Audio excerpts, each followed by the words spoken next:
Qui vient s'asseoir aujourd'hui sur le canapé de Destin Lorrain, qui vient nous raconter son histoire à travers les mots, les silences, les blessures et la mémoire. Un écrivain parmi les plus lus, les plus traduits de sa génération. Un romancier, un cinéaste, un enseignant, un passeur d'histoire. Un regard lucide sur notre époque, sur la violence du monde et sur l'humanité qui résiste. Un homme profondément attaché à sa terre, à sa région, à ses racines. C'est un fidèle, c'est un Destin Lorrain. Bonjour Philippe Claudel. Bonjour. Ravi de vous accueillir. Merci. Quel destin, quel parcours, avant de parler de livres, de films, de reconnaissance. Faut-il le rappeler, vous êtes né en Lorraine, bien sûr, à Dombasle-sur-Meurthe, où vous résidez toujours. Absolument. Quand vous repensez à votre enfance, qu'est-ce qui vous revient le premier en mémoire ? Le bonheur d'avoir connu une enfance heureuse avec des parents aimants dans cette petite ville à laquelle je suis toujours très très attaché et qui me permettait dans l'enfance d'avoir des jeux de pleine nature parce que la campagne est toute proche. Des cabanes, Oui, dès que j'avais quelques heures de liberté, la condition sine qua non pour être libre, ça avait été de savoir nager. À partir du moment où j'ai su nager, ma mère me laissait aller au bord des rivières, au bord du Sanon, de la Meurthe, au bord du Poncé, de l'étang, etc. Et ce sont des heures de découverte en fait du monde qui m'environnait, des oiseaux, des animaux, des fleurs. J'ai toujours été un grand observateur en fait des choses, à la fois des êtres vivants, des hommes, de la nature, et aussi des paysages, des ciels, etc. Je suis un grand contemplatif en fait, et le grand lecteur que je suis, le premier livre qui a été très important, qu'il demeure, c'est la nature, c'est la terre. La suite, donc vous passez au collège Julienne Farrenc et au lycée Bichat à Lunéville. Oui. Période un peu plus difficile, vous parlez souvent de ces années comme des périodes de grande tristesse. Qu'est-ce qui vous manquait à ce moment-là ? Écoutez, à partir de la 4e, effectivement, j'intègre le collège lycée Bichat à l'internat, un internat qui était assez strict. Et je sors de cet environnement un peu idyllique dont je viens de vous parler pour être dans une forme de carcéralité, quelque part, avec des règles vraiment fermes, qui laissaient peu d'espace et peu de liberté. La seule liberté que je trouve toujours, c'est dans les livres. Je me réfugie vraiment dans les livres. Ouais. Ça a été vraiment sans exagérer, un soutien mental, affectif, psychologique. Mais ça, c'était les premières années. Après, quand je deviens un peu turbulent en seconde, en première, l'internat se transforme en un lieu de camaraderie exceptionnelle, de rébellion, de révolte, de découverte de musique et de camaraderie qui a été très exaltant. Et qui va s'accentuer par la suite. La suite, c'est à Nancy. Vous allez pour aller à la faculté. Alors, une période de votre vie qui ressemble, pour le coup, une soif de liberté, on peut dire ça ? Oui, enfin, pas seulement. Vous êtes diplomate en parlant de liberté. J'ai pas fini. Oui, je parlerai plutôt après. Justement, après cet internat, j'avais soif d'être un peu dans l'excès. Hein. Et puis, ça correspond aussi à des découvertes musicales peu de temps avant, la musique punk, l'attitude punk, etc. Donc là, pendant 2 ans, je m'inscris en fac, j'y mets rarement les pieds et je fréquente surtout tous les cafés de Nancy. Quoi. Ouais. Philippe Claudel, punk. Vous aviez la crête, vous aviez tout le look. Tout, ouais. J'avais tout ce qu'il faut. Essayez d'imaginer maintenant. Voilà, redessinez-moi une crête rouge ou argentée, etc., des épingles à nourrice. Écoutez, chacun, à un certain âge de la vie, se cherche et dans une provocation qui le fait un peu exister. Donc, c'était mon cas. J'ai toujours été un être excessif. Je crois que je le suis toujours, en fait. C'est-à-dire que c'est ça qui est étrange. Sous une apparence d'homme quand même extrêmement mûr et peut-être un peu polissé, intérieurement, cette espèce de punk agité de 17 ans est toujours là. Et un jour, une femme. En 1983, vous rencontrez Dominique, votre future épouse. Ouais. Vous l'avez souvent répété, c'est elle qui va vous sauver, qui va vous sortir de cette période. Oui, parce que pendant ces 2 années de fêtes absolues, d'expériences diverses, vraiment extrêmes, mais extrêmes aussi dans des sens positifs. C'est-à-dire que j'écrivais des poèmes, on faisait de la musique, on faisait des films, on essayait de créer, etc. Mais en même temps, à un moment, on se heurte à du dur. Tout ça n'aboutit à rien, et puis la fête, l'alcool, un moment peut mener vraiment au bord de l'abîme, mais j'étais pas loin. Et c'est vrai que c'est là où la vie, parfois, vous tend la main ou pas. Et vous faites des rencontres ou vous ne les faites pas. Il faut savoir aussi s'ouvrir à l'autre. Et puis, il y a quelque chose qui m'étonne toujours, c'est-à-dire que je ne sais pas comment elle a pu deviner qui j'étais vraiment sous cette allure quand même extrêmement repoussante qui était la mienne à l'époque. En tout cas, elle va vous inciter à reprendre vos études sérieusement, parce que vous Ouais, étiez inscrit ouais. à la fac de lettres, mais bon, seulement inscrit, Ouais, on va dire. Hein. voilà, exactement. Donc, licence de lettres modernes, licence d'histoire de l'art, des études qui vont vous permettre de devenir prof de français avant d'être un écrivain reconnu. Vous transmettez la littérature, et pas seulement dans l'enceinte de l'école, puisque très rapidement, vous allez dans d'autres lieux, les prisons, les EHPAD, la rencontre aussi avec des enfants handicapés, ce que vous faites toujours d'ailleurs. Ouais. Oui, oui. Bah, écoutez, le métier de professeur, pour moi, ça a été vraiment un métier que j'ai adoré exercer. J'ai adoré ça. Moi, je dois beaucoup moi-même à mes professeurs, à mes instituteurs, et j'ai essayé de transmettre un petit peu le peu que je savais, quoi. Je l'ai fait dans des lieux classiques, hein, collège et lycée, traditionnels, mais j'ai ressenti assez tôt le désir d'aller dans des lieux où étaient des êtres humains qui ne pouvaient pas venir vers moi. Donc les prisons, les hôpitaux, les établissements pour adolescents handicapés comme les Réal Flavigny, etc., les EHPAD, les maisons de retraite. Donc j'aime bien aller, oui, voilà, vers des gens qui sont empêchés, soit empêchés par la maladie, par l'âge, par la carcéralité, et c'est quelque chose qui me tient toujours à cœur. Premier roman seulement à 37 ans. Pourquoi et qu'est-ce qui a été le déclic ? Ce premier roman est faussement un premier roman. Il y en a eu beaucoup d'autres avant Oui. qui étaient très mauvais et que j'ai montré à personne. On dit que votre premier essai, c'était avant l'âge de 10 ans. Oui, j'ai commencé à écrire sous l'impulsion d'un instituteur quand j'avais 9-10 ans. Ouais. Oui, oui, oui. Et puis ça ne s'est jamais arrêté.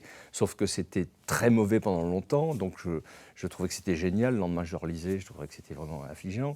Et puis il faut savoir se garder aussi, quoi. Enfin, on n'est pas obligé d'imposer aux autres ce qu'on fait. Et beaucoup de gens, quand j'ai publié Meuse l'oubli à 37 ans, comme vous l'avez rappelé, m'ont dit « Ah, mais tu nous as jamais dit que tu écrivais !» J'ai dit « Mais attends, si pendant 25 ans je t'avais dit j'écris, tu sais, j'écris. » Tu m'aurais dit « Bon, ça va, arrête de parler de ça et puis essaye de le faire. » Donc j'ai toujours considéré qu'il était important de prendre son temps, même si on est constamment dans l'urgence, ce qui est mon cas, mais de faire les choses quand on se sent prêt à les faire. Donc voilà, écoutez, à 37 ans, pour la première fois, je fais un texte qui ne me fait pas rougir et que je décide de publier. Un livre sur la douleur du deuil. Vous recevez pour ce livre, Meuse l'oubli, un prix régional, premier prix, le prix Erckmann-Chatrian, qu'on appelle ici le Goncourt Lorrain. Oui. Écoutez ce que vous disiez à cette époque, puisqu'évidemment, nous avions cette archive dans nos placards. Écoutez, on en parle juste après.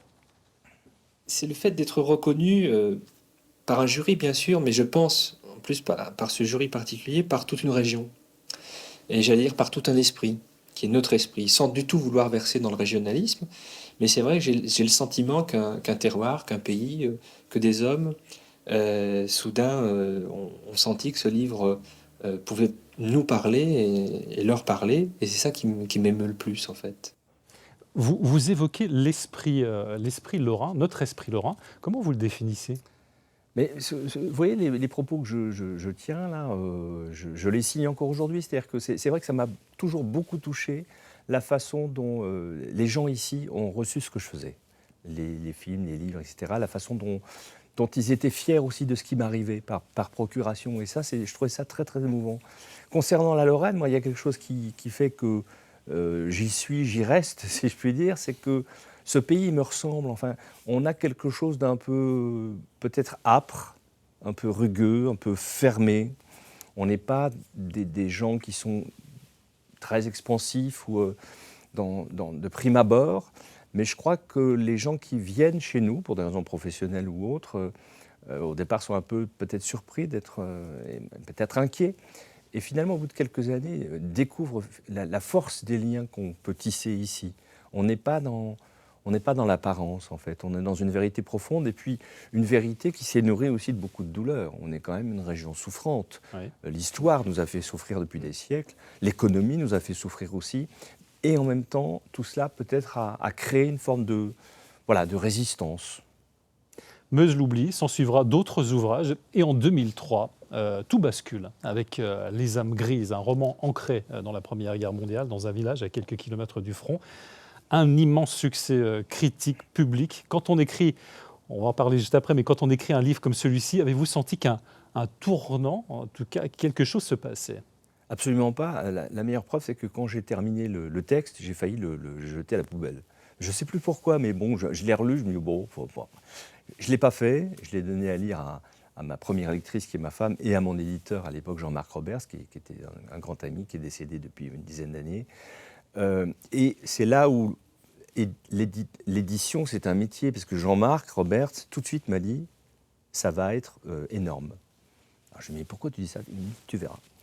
Et effectivement, ça s'est passé, mais ça reste toujours extrêmement mystérieux pour moi. Pourquoi ce livre-là plus qu'un autre? Vous voyez, je ne sais pas. Vous recevez pour ce livre, on va le rappeler, le prix Renaudot, mais franchement, et vous en témoignez encore aujourd'hui, vous ne vous y attendiez vraiment pas. Écoutez, c'était le 3 novembre 2003, ici à France 3 Lorraine. Je suis très très heureux de toute façon parce que j'ai un énorme lectorat qui est en train de se constituer en dehors même des prix. C'est la divine surprise pour ce roman Les âmes grises qui est accueilli chaleureusement partout. Et ceux qui sont déçus, c'est pas, enfin je suis pas déçu parce que ceux qui sont déçus malheureusement ce sont les lecteurs qui me téléphonent, qui appellent l'éditeur ou les libraires qui disent mais c'est scandaleux, il n'a pas eu le Goncourt, il n'a pas eu le Femina, comme je n'aurai pas le Renaudot non plus lundi prochain. Et si. Ah oui. Une réaction?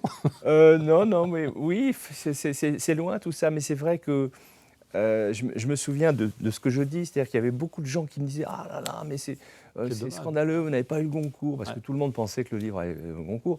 Et je leur disais « Mais attendez, ce qui se passe pour moi, là, déjà, c'est exceptionnel. » C'est-à-dire que c'est toujours, vous savez, une grande surprise d'être lu, même encore aujourd'hui pour moi. Hein. C'est-à-dire que vous écrivez votre petit truc dans votre coin, et puis il y a des gens que vous ne connaissez pas qui vont vous lire, qui s'intéressent à ce que vous faites. Alors quand ça prend des proportions encore plus importantes, et quand ça passe les frontières, quand vous êtes lu dans beaucoup de pays, ça reste quelque chose d'extrêmement étrange. Quoi. Ouais. Et ça, je ne m'en remets pas. Il y a pas de... Je ne m'habitue pas à ça. Et heureusement d'ailleurs, parce que ce serait malvenu de s'habituer à ça. Un succès incroyable. Hein. L'œuvre traduite dans plus d'une trentaine de pays. Est-ce que ça change la vie ? Ça pourrait changer la vie si on ne fait pas attention, en fait. Moi, la chance que j'ai eue, c'est que ça m'est arrivé, j'avais déjà une quarantaine d'années.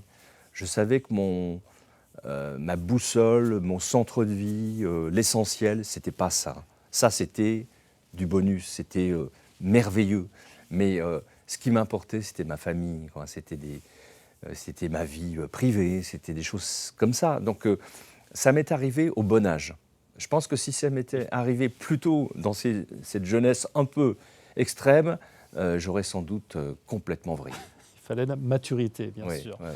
2008, nouveau tournant, vous passez à la réalisation. Vous aviez déjà une expérience avec le cinéma, puisque, évidemment, rappelons-le, Les âmes grises avaient été adaptées par Yves Angelo en 2005, un projet né d'une rencontre. Mais en 2008, c'est vous qui allez passer derrière la caméra avec « Il y a longtemps que je t'aime ».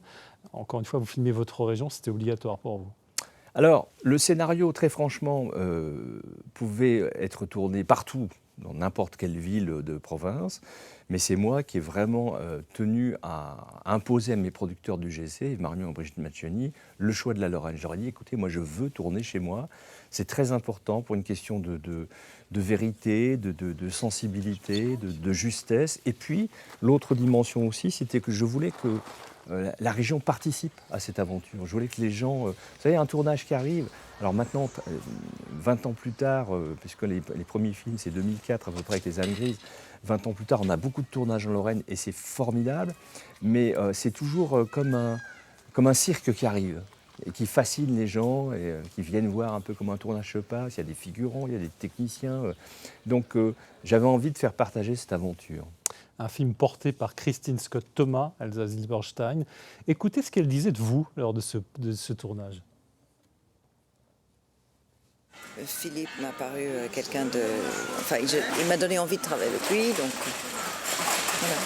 Il y a une écriture, voilà, tout en pudeur, en élégance, en subtilité. C'est pas dit, rien n'est dit. C'est petit à petit, on insuffle comme ça de la vie, des souvenirs. Les personnages réouvrent des plaies qui ont été refermé pour essayer de vivre et d'avancer. On reconnaît le parc de la Pépinière. Quel souvenir vous gardez-vous de ce tournage? Ben ça m'émeut beaucoup de les revoir toutes les deux, là, magnifiques, comme elles étaient dans ce film. Bah, j'en garde. Un tournage, c'est quelque chose de formidable, hein. C'est vraiment extrêmement intense. Tous les tournages que j'ai faits, c'est des aventures. On est dans une énergie constante toute la journée. Ça n'a rien à voir avec l'écriture, hein. On est vraiment dans une forme de hauteur comme ça, de sentiments et d'émotions qui est extraordinaire. En même temps, on est une sorte de chef d'équipe qui manage quand même une quarantaine de personnes. On prend des décisions toutes les 3 secondes. Enfin, c'est assez compliqué, mais c'est très excitant. Je trouve qu'en les voyant là, elles étaient parfaites, quoi. Enfin, c'était les 2 actrices parfaites pour ce film. Elles ont été toutes les 2 merveilleuses. J'ai refait un film quelques années plus tard avec Christine. Ouais. C'est une actrice que j'adore.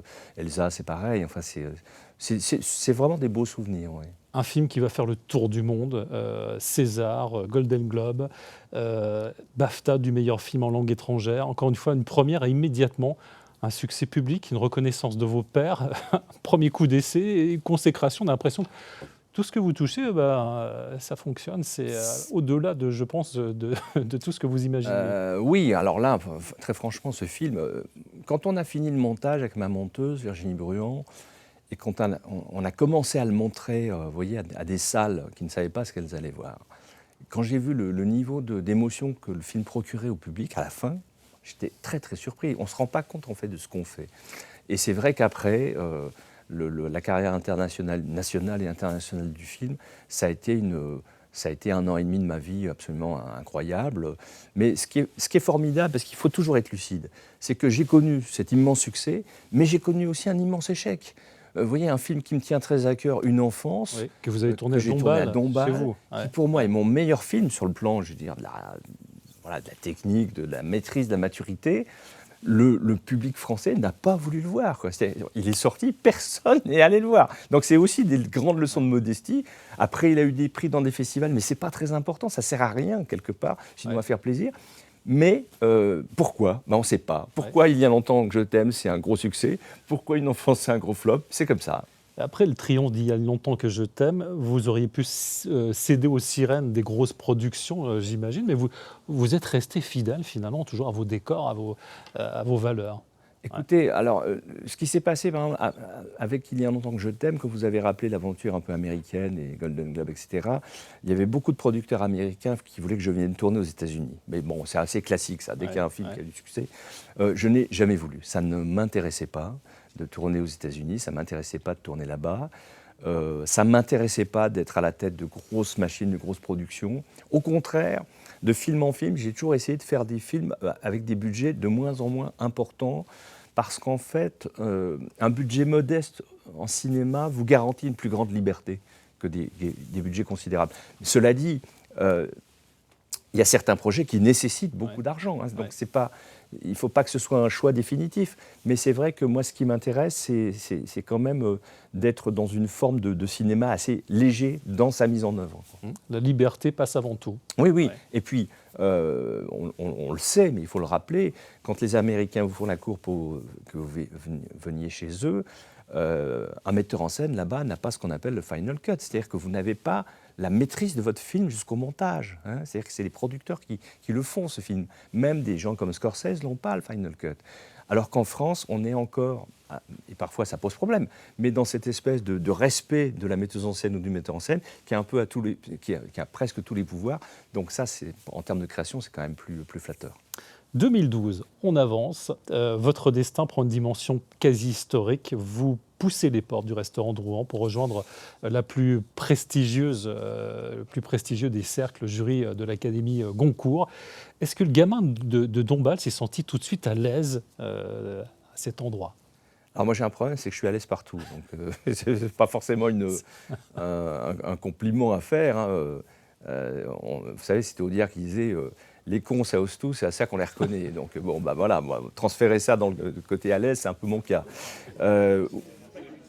Oui, je me trouvais à ma place pour la bonne et simple raison que j'ai accepté de rentrer à l'Académie Goncourt pour défendre la lecture des textes et des auteurs. Je me disais, bon, j'ai eu beaucoup de chance, j'ai eu beaucoup de succès, mes livres sont traduits partout.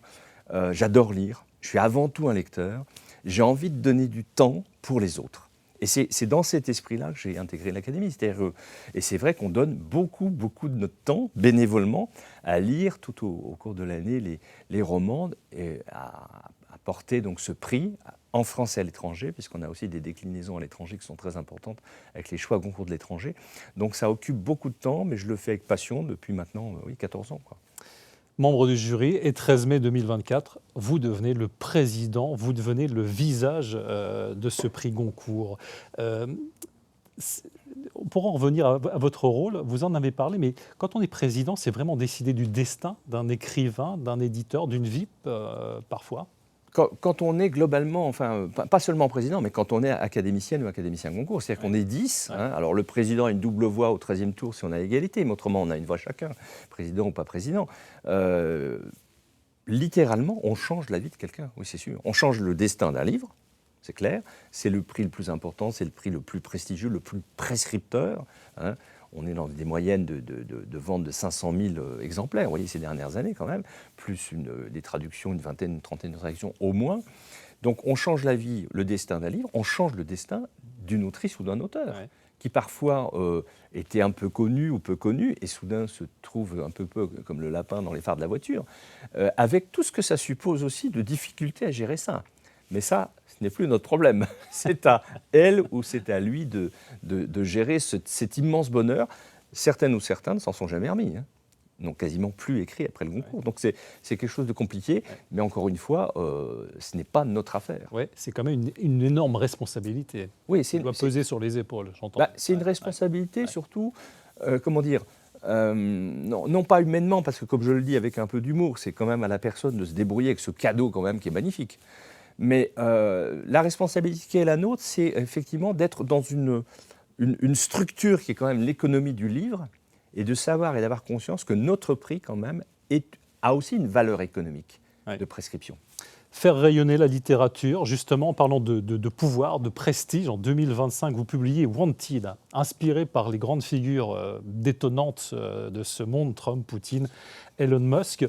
Une dystopie ironique aux allures de western moderne, un livre à la fois drôle et inquiétant.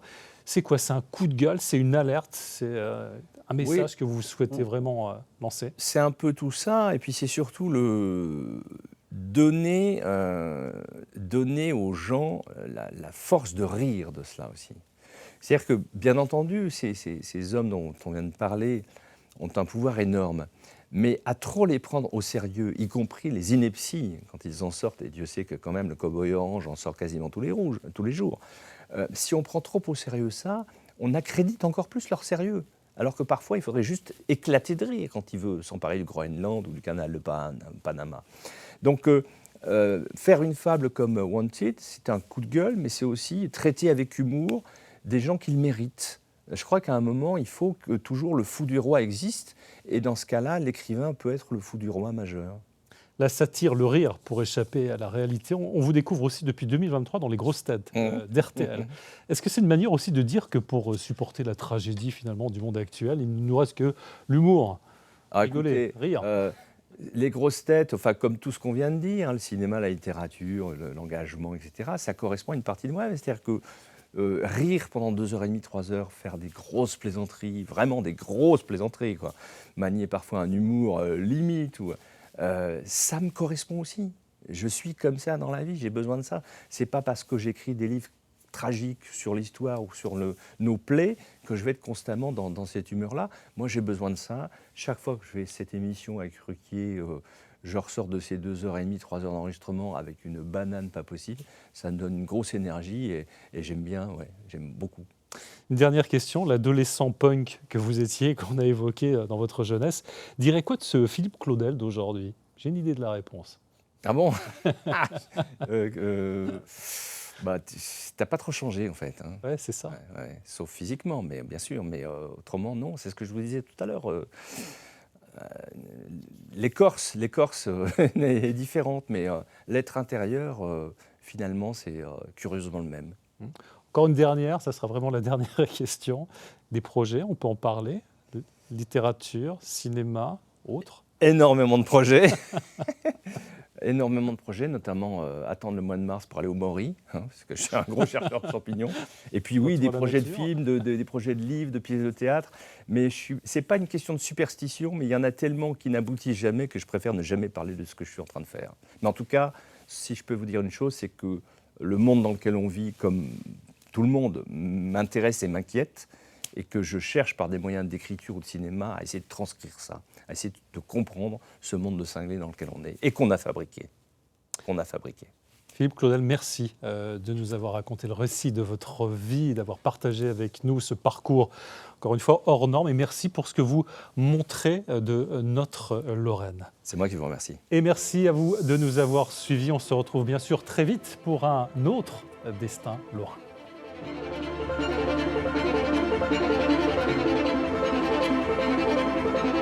Thank you.